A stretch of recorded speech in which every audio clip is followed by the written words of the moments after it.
ఈ రాష్ట్రం కాదు, ఈ దేశంలోనే రైస్ ఎక్స్పోర్ట్ చేసేటటువంటి కంపెనీ ఏదైనా ఉంది అంటే థర్డ్ ప్లేస్ లో ఉన్న కంపెనీ ఒకటి ఉంది. మన రాష్ట్రంలో నెంబర్ 1 ప్లేస్ లో ఉన్నటువంటి కంపెనీ ఒకటి ఉంది.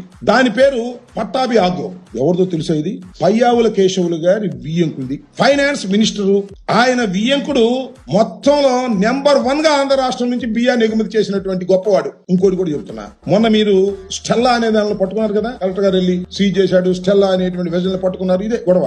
ఇవాళ మీరు డీప్ సీలో ఉంది ఒకటి ఎంవి కనస్టర్ వెజల్ పేరు. దానిలో 42,500 మెట్రిక్ టన్నులు ఆల్రెడీ పట్టాభి ఆగ్రో వాళ్ళు లోడ్ చేశారు. ఇంకా కొంత లోడ్ చేయాలి. ఈ రఫ్సీ కొద్దిగా తగ్గిన తర్వాత అది కూడా లోడ్ చేసి దాన్ని ఎగుమతి చేయబోతున్నారు నైజీరియాకి. నా ఆరోపణ చెప్తున్నా, దీనిలో టోటల్ గా పీడిఎస్ రైస్ దే నేను ఆరోపణ చేస్తున్నా. పవన్ కళ్యాణ్ గారు, తమరు, నాదెళ్ల మనోహర్ గారు మళ్ళా వెజల్లో వెళ్ళండి, సీజ్ ది షిప్ అని చెప్పండి. శభాష్. పయ్యావుల కేశవులు గారి వియ్యంకుడిదైనా కూడా బ్రహ్మాండంగా పట్టుకున్నారా. నిజమైన నిజాయితీ పరులు మన పవన్ కళ్యాణ్ గారు, మనోహర్ గారు అని అందరూ ఆశ్చర్యపోతారు, మెచ్చుకుంటారు. ఇంటర్నేషనల్ గా మంత్రి వియ్యంకుడినే పట్టుకున్నటువంటి పవన్ కళ్యాణ్ సిన్సియర్.